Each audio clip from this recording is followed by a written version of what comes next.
Welcome back to Expert Instruction, the Teach by Design podcast, where we dive deeper into the research surrounding student behavior by talking with the people implementing these practices, where they work, and with the students they support. I'm Megan Cave. Guys, I'm flying solo today. Nad is out sick, but we know the show must go on, and I'm here soldiering on without her. But we wish her well. Get well soon, buddy.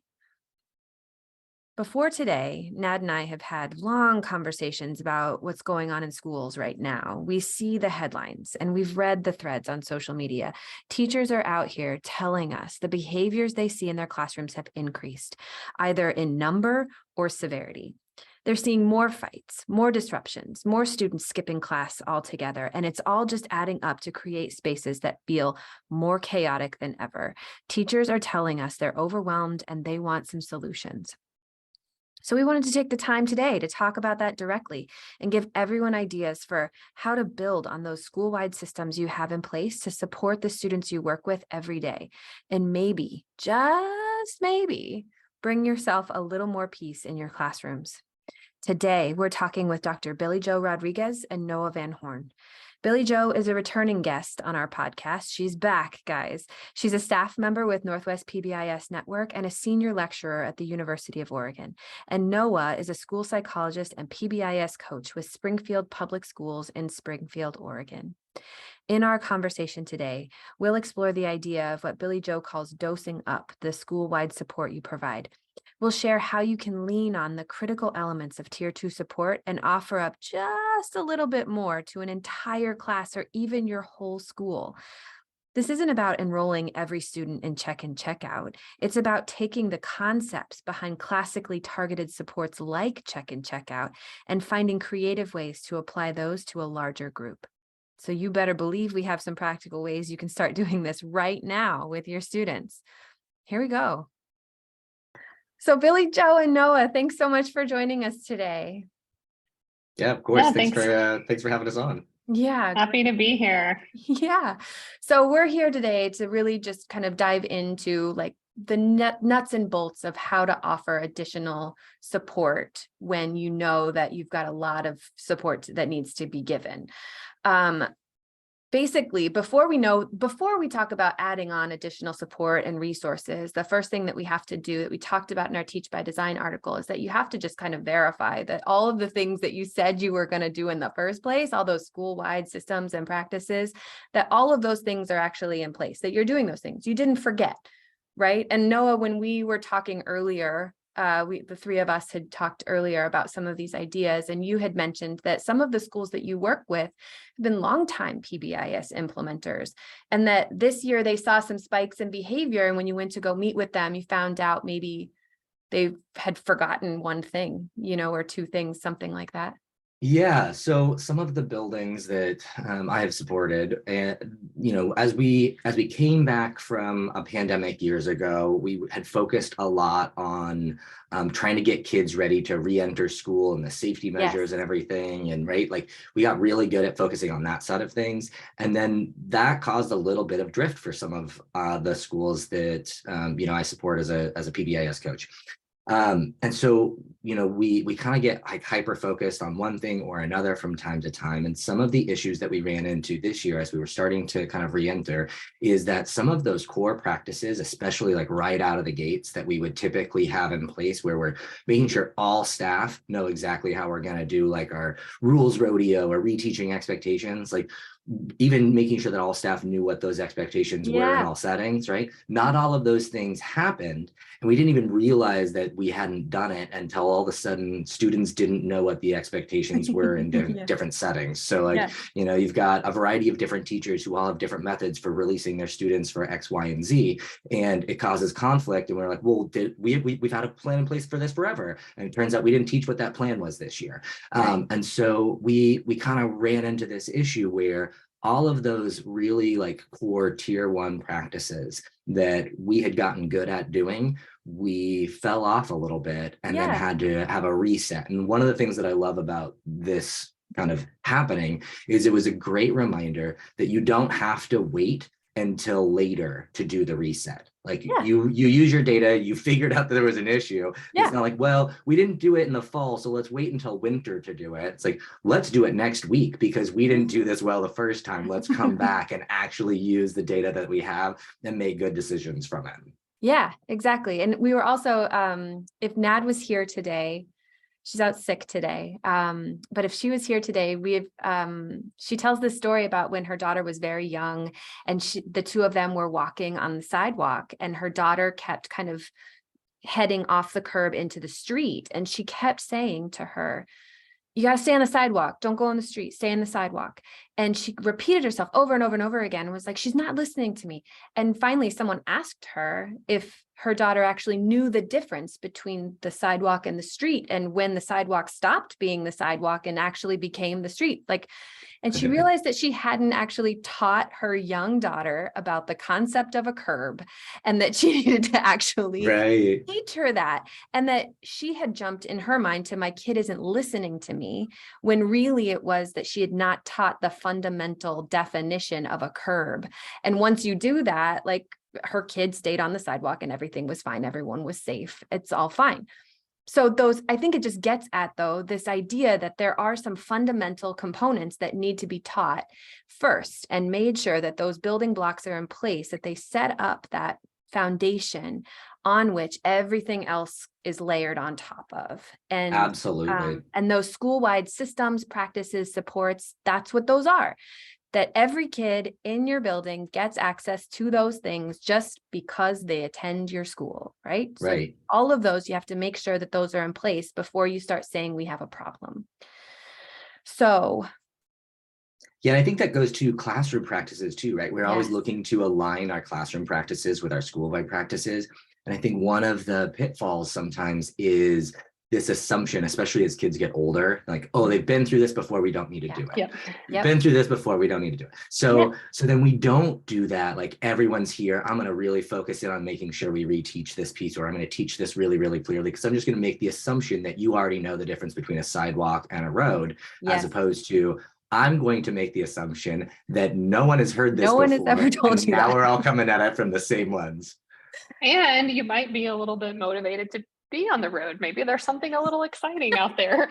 And so it's not just the telling part of the teaching, but also the reinforcing part and getting that kind of behavioral momentum in the right direction. And I think not only did adults forget to do some of the things, but like the sidewalk example, we had a lot of similar experiences where we have kids who are 4th or 5th graders or 6th or 8th graders who we know a few years ago, they knew how to line up in the cafeteria. And I think historically, we've kind of been able to rely on that behavioral momentum of a lot of kids that have already been through these, instructional pieces, and they kind of know what it means to be a member of this school culture and community because they have that history and that shared history. And so then you just have the new ones, the kinders and the, kids that have moved in and to the new staff, but you've got the older staff. And so I think we had a lot of just drift, right, around how to actually do things because we had a lot of staff turnover during time when a lot of instruction was different and the focus was on safety, or maybe we weren't going into the cafeteria at all. Exactly. And I was so just thinking that. I was thinking back, about how expectations have or the way that school works has even changed, like from year to year, right? The spacing of it. We wear our mask. We don't wear a mask. We're 6 feet apart. We're not. We hand sanitize all the time. Now we do it sometimes. We don't go in the cafeteria. We have lunch in school, in our classrooms. Now we go in the cafeteria. It was ever evolving from one month to the next. Yeah. And it was really neat to see early on in the pandemic, our PBIS teams take the work that they had done and apply that, right? Like, how does this look on Zoom? How does this look at this hybrid instructional model? But I think as coaches, we sort of, at least I know I was guilty of kind of thinking that it would be easy to kind of go back into those old ways because we had those established, but really having like that this all the time. Now we get to go back and do it the way we used to do it. This is great. And so there's kind of that assumption that folks would know what to do and do it. And I think what we saw is that not just for kids, but also for adults to have those, like, what are those cues? And, we let a little bit of our fidelity implementation work slide because we had too many things on our plate. So then folks weren't, maybe as strategic in action planning, which is just all of those things together, the missed opportunities to practice, the community kind of cultural history established that normally lives on from year to year or season to season. And then combined with lots of missed opportunities to practice, how to interact with each other. So a lot of assumptions that I think led to challenges in really getting folks back to the things that we know work well. And what I heard Noah say is that it's never too late to get back on the horse, right? Absolutely. It's never too late. It is one of the things that I want everyone to know, is that you don't have to wait. Like, you can look at your data, make good decisions, and you can do it tomorrow. You don't have to wait for a huge, you can transition do it point. now. You can end the year on a positive note and carry that momentum, like Billie Jo was saying, into your summer and early school year next year too. So I guess today, really what we wanted to focus on, though, was that, let's say you're a school where you've got these things in place. You've got your school-wide systems, practices, data, all of that stuff is working great. But you're also finding that there's a lot of other behaviors that have come up. You've seen an increase in the behaviors that are happening in your building. So I guess where we need to start is in a traditional way, in a classic PBIS implementation context. You've got these school-wide systems that are working for about 80% of your kids. And then you've got the next layer of support that you can offer to about 15%, those group-based targeted interventions that we call tier 2. So maybe we should start there and talk about, what is tier 2? Yeah, I think that's a good place to start. Talk about it. What is tier 2? Well, I think, and how is it different, I guess, too, from tier 1? Like, what distinguishes them? Yeah, so I always reference some of the work that Bob Algazine and Susan Barrett, Lucille Eber, Heather George, Rob, others did. We're approaching at least 10 years from some of really clear articulation of what tier 2 is, around 3 core critical features, which is their additional instruction and time for skill development. So more opportunities to practice, more opportunities to focus on really targeted strategic skills, additional structure and predictability. So sometimes that looks like, a pull-out group where there's more time around really targeting those skills and doing that in a consistent way so that we know it's protected and happening. And then the last one of the 3 core features is increased opportunity for feedback. And so making sure that we have regular opportunities to support growth, but also to catch errors and correct those really quickly and swiftly so that students don't continue to make academic or behavioral mistakes. And then over time, as we've refined this work, when we talk about tier 2, some other things that have emerged that we train and teach teams about is continuously available. So making sure that we have a way to provide these supports pretty quickly before problems get so big that then they need more individualized or intensive supports. We also have to think about the effort and the efficiency, because we can anticipate that 10 to 15% of students, even in a healthy, really robust tier 1 system, are going to need some additional supports. And so if we're doing things that are a big lift, in a school of 500, that's 50 kids at 10%. And so really thinking about making sure that it's feasible and doable is important. The other reason why we talk about kind of low effort, or I'll say it in air quotes, but generic, is that we want to create efficient ways for students to be faded back into tier 1 supports. And so if we individualize too much too quickly, then there's a lot more layers of the onion to fade back before a student is going to be able to be successful in what we're doing for all students, because we've gone too quickly to individualizing things for them, which educators love to innovate, but we have to kind of find that fine line of finessing it enough that it's going to meet the needs while still keeping it efficient, right? If I've got 50 kids in tier 2 and 10 of them are on the playground all at the same time and 2 EAs doing feedback at the end of the period, like, we can't have individualized conversations with all of those students about how they did. So that efficiency piece, both from a staff standpoint and from being able to hopefully fade supports for students, And then the last couple, which overlap a lot with what we've already talked about in terms of those 3 core features, is that consistency with our tier 1. So if we're doing school-wide expectations around safe, respectful, responsible, use the same language.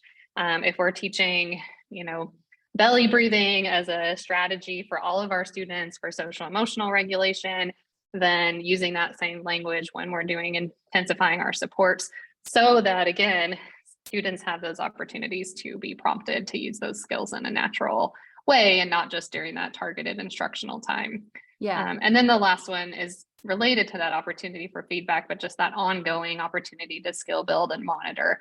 And so if we think about this for reading, right, and a student gets identified for small group additional support for reading, that doesn't just happen in the 30 minutes with that reading interventionist, but ideally there's consistency in the curriculum and the language so that those skills are supported all day long in the regular classroom as well.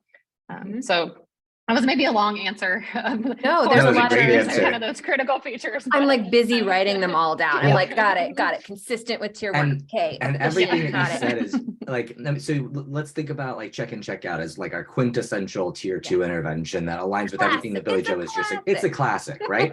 It's our go-to for a reason.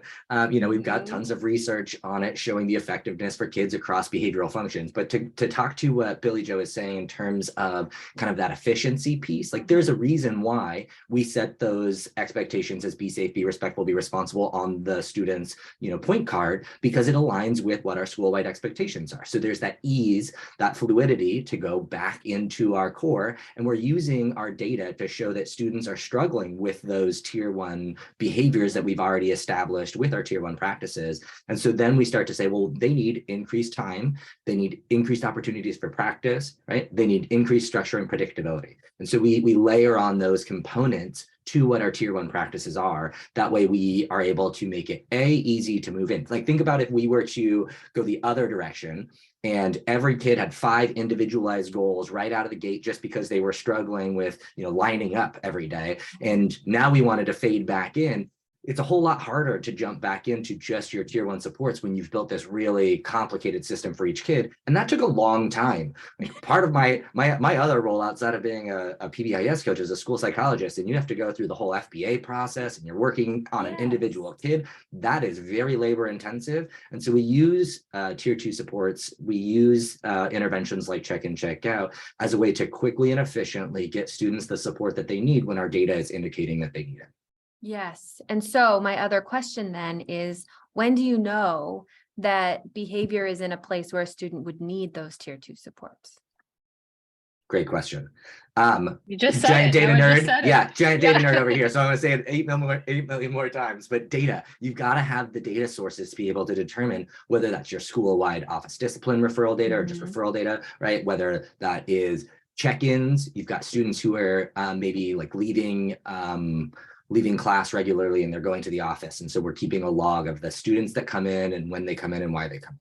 It might be that you're using a school-wide screener for social skills, but we're using data for decision making and not just going, well, I really feel like Billie Jo isn't very nice these days, so let's just put her on check and check out. I really feel like Sally needs social skills, so let's just put her in a social skills group. Like we need to have information that allows us to not just identify which students need support, but what support they need and how we can track whether or not they are going to be successful in that intervention, when to fade it out, and how to monitor to make sure that later on down the line, we know that that was actually successful for them and they don't need to be pulled back in for, another dose of that. So it's all about the data. Yes. It is about the data. And I think it's about being precise in our conversations about what the need is. I laugh inside, but also cry, maybe bittersweet response when people will say, well, this student needs social skills instruction. Of course, we all need good social skills, right? Like we need to be able to navigate the world on any given day that works for us and the world. Yes. And so similar, right? It's like, of course, the student needs to be able to read, but what those skills actually are is I think a lot of times where we kind of miss an opportunity to have an effective impact, or maybe we're not as good at using our data to actually say what is the precise need, right? Is it a decoding issue or is it a fluency issue? Or, is this the same thing? Like, are there challenging or behaviors that are impacting the student's ability or willingness to engage in behaviors that are going to help them be more successful from a, teacher relationship perspective? Or is it that they don't know how to navigate this because this context looks really different than maybe where they've spent, the last couple of years learning, if they've been in online or in a different school or different teacher. And so it's not just, I think data is important, but it's also using our data in a way that helps us be precise in understanding what the problem is, and not just stopping at the, there's too many referrals, or the, their reading fluency, like their reading score is low, but are they accurate and slow, or are they, making a lot of mistakes, but actually, reading a lot of words? I think too that data can tell a story, but I also think that sometimes the data can lay a little bit flat without that personal, the anecdotes, the experiences, that the stories that we can tell from as being someone who has interacted with kids, right? That I can come and say, my classroom is overwhelming. The amount of behavior happening is just too much. And you would say, well, I want to know what's going on. I want to see those behaviors. I want to know which ones specifically, so that we can figure out how to address exactly your context and what's going on in it.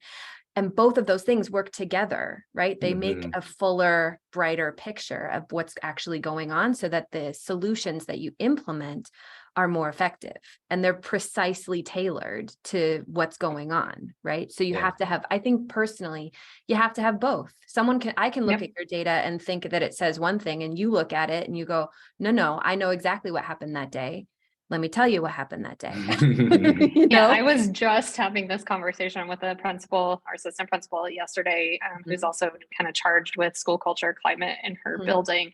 And we were talking about that balance of bringing information to team meetings, but then also giving place to contextualize and how to do that. And she was asking for my recommendation. Of course, I was like, I don't, there's not a perfect way to do it, but I think the takeaway for me is coming into meetings, team meetings, where the purpose is to look at how are things doing, right? Whether it's our tier 1 or individual kids, with data already organized, and then presenting the information, and then having space to actually have a conversation about what does this mean? Or how might we get here? And then, because I've been in a lot of meetings where they've spent the meeting trying to make sense of the data, and then we never really get to the place of contextualizing, because no one sort of pre-said, here's some, patterns that I'm seeing or trends, and then we could sort of talk about how we might have landed at those. So I think that's another piece when we kind of think about how do we know when we need more supports, is having a plan for looking at data ahead of time, and then a team or people with different perspectives coming together with the goal of then saying, what does this data mean? What are the patterns that we're seeing over time? And making sure that we're not, I think I heard someone say not too long ago, you can make data, and I think you just sort of said it, right? You can make your data say whatever you want it to say. Sure. If you're just looking at a single slice. But it's really those multiple perspectives and looking for patterns, where we can start to then say, oh, we need some more supports here to do this work more efficiently. So related to that, right? The conversation that's happening in a lot of different places, primarily on social media and the news, reports are coming out, surveys, educators are being surveyed. And what I hear is that there are just more behaviors happening in schools. And we can look at data. In fact, I looked at some national trends. But I also think that two things can be true at the same time, that data could tell us one thing and the lived experience could be a little bit different, or at least my reaction to it is different than what the data might tell you. And what I'm curious about is, how do we address those places where the classrooms really are seeing an increase in behavior? Maybe they're seeing more like aggressive kinds of escalated behaviors, but I think primarily a lot of the behaviors that are happening for teachers in classrooms is that they're seeing more of these low level classroom managed types of behaviors, disruptions, defiance, maybe, I don't know what else it could be, tardy, something like this, where it's just like these simmering things and they're seeing them a lot. Like let's say in a classroom of like 25 kids, you've got a couple that are talking out regularly. You've got another group of kids that always have to go to the bathroom at the same time. You've got another kid who's late always. You've got another set of kids who always never seem to hear the instructions the first time, that you're always just kind of repeating yourself. And so all of that is the kind of thing that just builds and wears you down. And so I think what we're talking about here is that tier 2 really is for kids who need additional support. And it's typically a smaller group of kids. But what happens when you have a large portion of your classroom that could use some additional skills and support? And I think what we do is something that Billie Jo, you had talked about, which is called, you've referred to it as dosing up the support that you provide. Yeah. So I want you to talk a little bit about what you mean when you say that, and then we'll talk about maybe what that looks like. Yeah, and I think we do this on the academic side, or we should be, as well as the social behavior side. So I'm trying to make parallels on both sides, depending on which side resonates. One of the things that I would say is that when we look at our data, a lot of times we sit down and say which kids, right? Like, it's these 3 are talking out, these 3 are, hanging out in the hallway too much, or whatever it is. And I think sometimes we miss an opportunity to say, how many kids, right? And so sometimes trying to do things kid by kid, like what Noah was sharing with his FBA analogy, is also true even at the tier 2 level with those low level kind of chronic misbehaviors. And so one of the things that even teachers can do in their own classroom is say, what percentage or proportion of students in my class are struggling with either this type of behavior? So if it's disruption or elopement, hanging out in the hallway, like they could look by behavior topography. Or they could say routine, like, man, reading, whole group reading is right after recess and it's really hard, right? Like there's a lot of kids doing a lot of different things in this particular routine. And if you're identifying more than, again, that same 10 to 15% of students, then that's an indication that we're not going to get very far by trying to do something student by student. And where we might start to look at, okay, let's intensify our strategies that we know are really effective at, for example, tier 2, those practices that we might do, like increase structure, increase predictability, increase feedback, but let's do it with the whole group. That's going to be much more efficient for me than trying to do this, targeted more check in, check out for Megan and Noah and John and Sarah, right? Is thinking about, okay, if I take my marble jar that I'm already using all day long to give positive, and I say, let's say we're going to focus on a specific behavior like talking in turn. Yeah. That behavior could be worth double, right? Like it's worth 2 marbles every time I talk in turn, or I catch kids doing the opposite of the problem and try to build that momentum to really focus strategically on the skill we want to see. Or during reading group, right? Every time, all the marbles that I give out, again, double marbles during reading group time. So being really strategic about things that you might already be doing, but maybe at a certain time period or a certain target behavior or skill can be a really powerful way to take those things that we know work for tier 2, which is that increased structure, increased predictability, increased feedback, but do that as part of your whole class. Now, you might really have a handful of kids in mind who are going to benefit, but the reality is that's going to be much more efficient for a teacher to manage if I present this as a whole class strategy. So I'm essentially doing it tier 1, but I'm targeting a really specific aspect, right? Either a specific behavior I want to see change or a specific routine. So I'm not trying to do it all day, all the time for every behavior, but being more kind of thoughtful about how I'm intensifying, or dosing up that effective practice that I already have in place, such as specific positive feedback for appropriate behaviors. And just to take that dosing analogy or that dosing idea for your tier 1 whole class systems, like one step further, I think that there is, going back to it's never too late to reteach side of things. There is, I feel like right now in particular, going on that feeling that you're talking about increased behaviors as a whole within the classroom. There's this There's this instructional coach that I heard years ago who I love this quote, so I'm going to probably screw it up, but That's okay.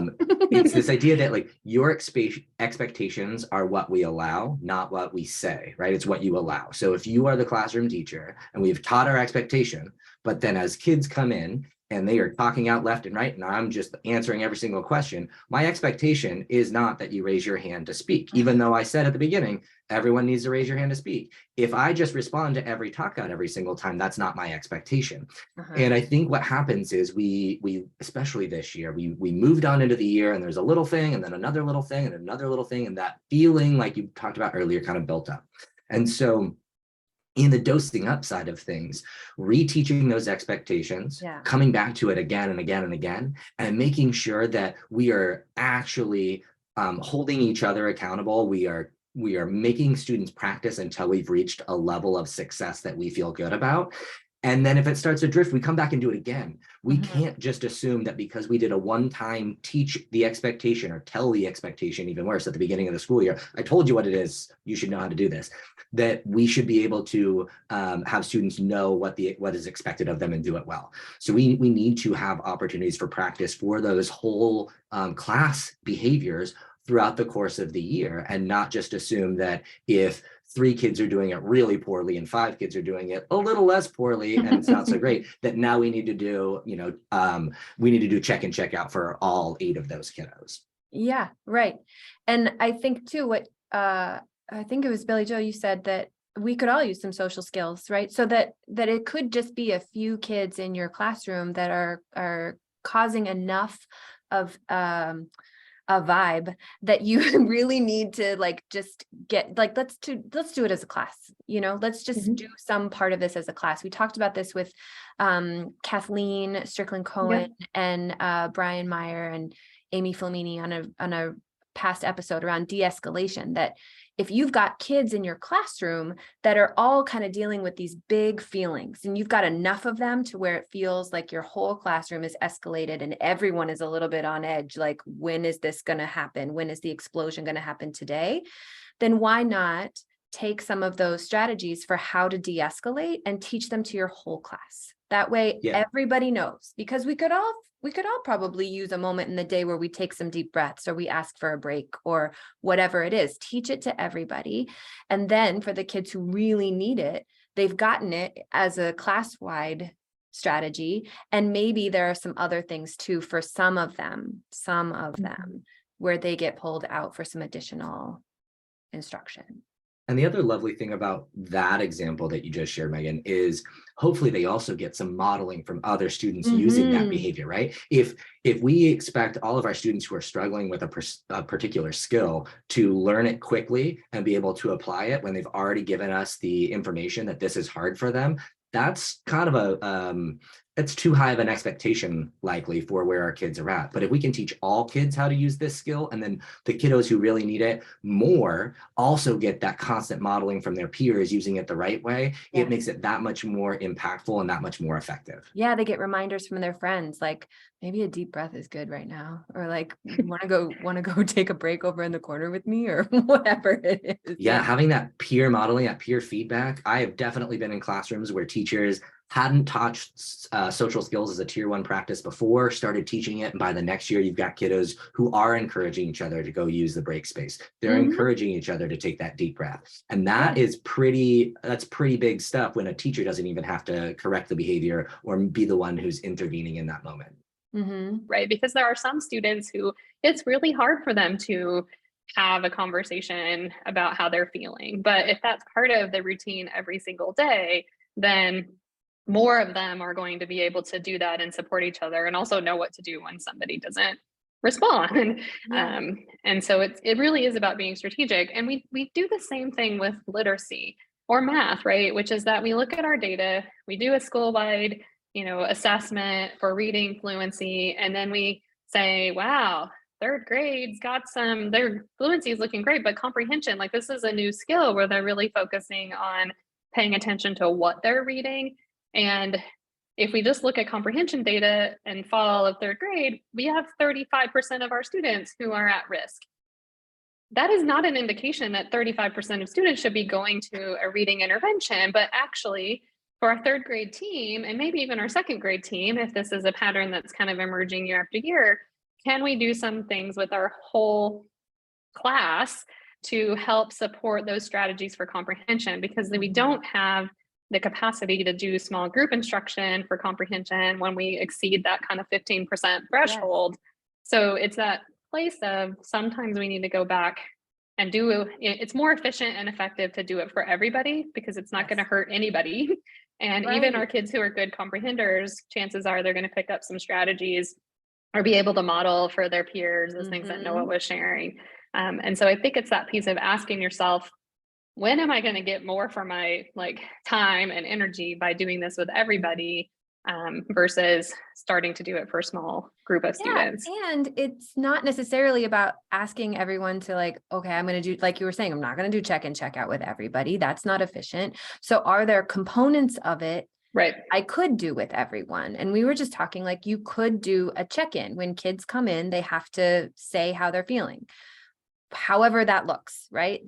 They can do it on their phone. They could do it on their tablet. They could put a sticky on something, whatever it is. Everyone is telling you how they're entering the classroom. And then in order to leave the classroom, you just ask people how was today? Did this go okay for you? Do you still have questions? Whatever it is, you ask everyone to do some form of a checkout.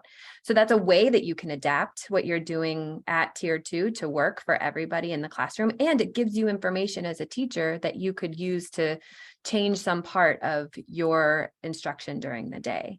The de-escalation strategies. It's just it's all of these things that you look at. What are we doing at tier 2? And is there some component of that? Because I've got a lot of it going on in my classroom. Is there some component of it that I could do efficiently for everyone that would improve the behavior overall?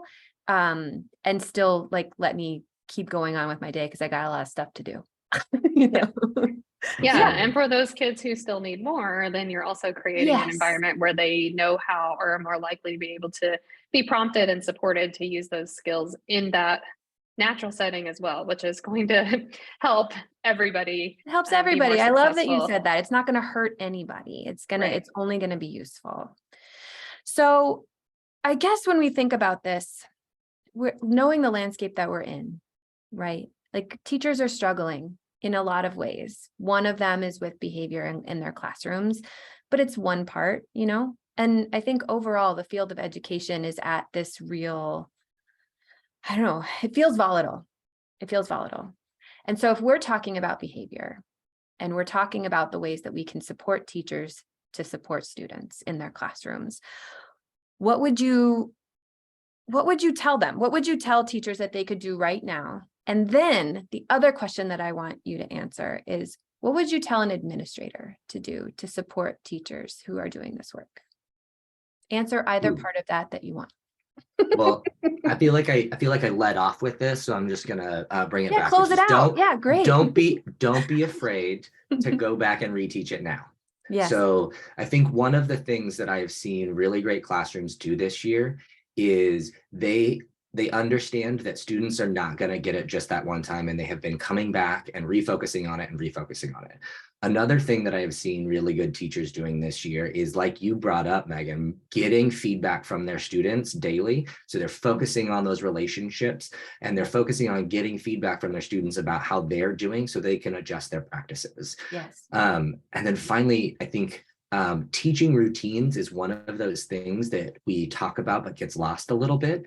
How to go to the bathroom, how to go to the drinking fountain, how to sharpen your pencil, how to turn in your homework. There are a lot of little efficient routines that we can teach students within our classroom that makes the flow really easy, which makes it a whole lot easier for teachers. And so using some of those really basic but really great classroom management skills, and then knowing that we need to come back and do it again and again throughout the course of the year, has been where I feel like we need to give teachers the freedom to say, I'm going to push pause on a little bit of my math instruction today so that we can focus on how to do this routine really well, because it's been slipping. And And that, I guess, goes back to administrators as well, too. Like administrators, encourage your teachers, if they are struggling with classroom behavior, to give them the freedom and the time to be able to go back and do some of that reteach and practice, because it pays off in spades. You know, we can't teach if the classroom's being disruptive all the time. So no instruction is even happening. We need to encourage people to take the time to actually do that. Nice. I was just I'm going to mess it up, the quote. So I'm not going to quote the person, but I was just working with some of my graduate students they're in a class on consultation. And so been talking about strengths-based approach and asset framing, and really thinking about contributions and goals. And so what comes to mind as you're asking that question is, what are we accusing kids of, right? And if we accuse them of things that are great, there's a higher likelihood that they will actually achieve those things. But if we are approaching this work from a deficit, right, or a reactive place, then sometimes what we're trying to accomplish is the same, right? We want students to be more engaged or be more successful academically. But I think what I would say for administrators, I'll answer that one first, is giving space for teachers to reflect on what is working and what isn't working. One of my favorite activities to do is to say, what's a problem? What is a problem that you are encountering that if you don't do anything, tomorrow is going to, right? You're going to encounter it tomorrow because and then, and sometimes you do this at the start of the year, like thinking to last year, if you just do what you did last year, what might you anticipate could be challenging? Well, the voice volume in the cafeteria is going to be too loud, right? Yeah. And so, okay, is this a problem for me because it's a lot of students? Is it some students? Is it one student? Like, where is it coming from across that continuum? Because that changes a little bit the nature. And then what's the opposite of that behavior, right? What would a change look like? So if it's talking out, it's not that you just want them to be quiet, you want them to talk in turn, right? Or engage successfully. And so kind of going through this space to go through this thought process of, what errors might I anticipate, right? What mistakes might I expect? Is this impacting me because it's impacting a lot of students, or is it impacting me because it's impacting some or one, but it's a really big behavior? And then, what might the opposite of this problem look like? Like, what would the behavior be that would be incompatible with this challenge? And then, giving people space to kind of plan to get there. Like, how could I prevent it? Or how could I reinforce the opposite to try to support that? But it takes time. Otherwise we end up just kind of in reacto mode, and then it's not, we're just spinning our wheels, and that's frustrating because we talk about check and check out. It's so effective because it's a preventative, right? We have a check-in at the start and we prompt kids, hey, remember, I want you to do these 3 things and this is what it looks like. And then we give them that feedback, versus about the same amount of time to be like, Noah, stop it. What are you doing? Noah, get your pencil out. Noah, right? It's just that we have to have a little bit of space to think ahead of what might be the challenge and how could we head that off, which is where data is really powerful. But also in the moment right now, I think, maybe they haven't been writing their referrals, so there's not data in there, but that activity is really one of my favorites. And then I think for teachers, thinking about, again, what's the most important thing that you want to prioritize right now for yourself and for your students, and how can we give you space, or how can you give yourself space to do that?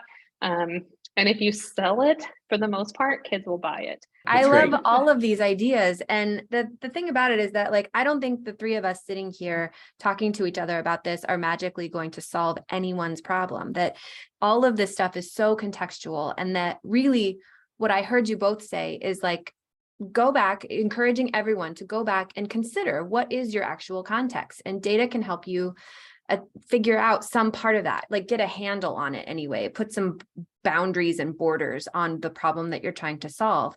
And I also heard you say that it's important for everyone to be given the time and space that's needed to define what it is that they need to solve, and figure out for themselves what is the priority and how am I going to achieve it. And so I think that just that alone is going to be useful to people. But like I said, we're not solving it here in these 30 minutes. We're not going to do it. But what we can do is just offer people some path, forward for them to figure out how to solve the problems that they're encountering. So I really appreciate you guys taking the time to share your experience and to give people some ideas for how they can move forward in their buildings. Thanks so much. Yeah, it was a lot of fun. Thank you. Of course. Yeah. Yeah, anytime.